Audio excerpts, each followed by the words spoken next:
এখনই তো অ্যাক্সিডেন্টটা হয়ে যেত, তারপর দোষটা হইতো আমার। আরে আজও এখনো দাঁড়ায় আছেন কেন, সরেন। সরি। নাম কি? নূপুর। এভাবে একা রাস্তায় দাঁড়িয়ে আছেন কেন, কোনো সমস্যা? আপনি কোন দিকে যাচ্ছেন? আপনি কোথায় যাচ্ছেন? রূপগঞ্জে। আপনি চাইলে আমি আপনাকে ড্রপ করে দিতে পারি।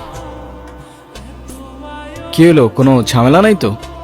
না মানে দেখা গেল আপনি আপনার মতো পালাই গেলেন ঠিকই, কিন্তু ফেসে গেলাম আমি। আপনার যদি এরকম মনে হয় আপনি আমাকে নামিয়ে দিতে পারেন। আরে ধুর, কি যে বলেন না, ফাঁকা রাস্তা, একা একটা মেয়ে মানুষ, তার উপরে আবার বিয়ের সাজে, রিস্ক তো আছে বস। আপনি মনে হয় একটু বেশি কথা বলেন না? যাব বাবা, আমি আবার কি এমন বললাম? আজকালকার উপকার করতে গেলেও দোষ হয়ে যায়।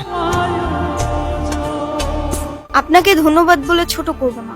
আপনি সত্যি আমার অনেক বড় উপকার করলেন। আচ্ছা, আপনি এখান থেকে তাহলে কোথায় যাবেন?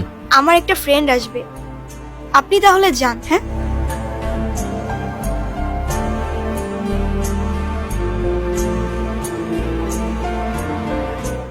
আপনারা আমি কয় জানি দেখছি বুঝছেন? ও মনে পড়ছে, আপনারা আমি টিভিতে দেখছি, টিভিতে। চলেন, আমার মা দেখলে আপনারা মেলা খুশি হবে। চলেন। ওই, সমস্যা কি তোর? ওনারা ডিস্টার্ব করতেছিস কেন? কেরে কেরে তুই আমার কলার ধরছিস কেরে? এইটা আপনার ফ্রেন্ড, ওর জন্য আসছিলেন? না, উনি আমাকে অনেকক্ষণ ধরে বিরক্ত করতেছে।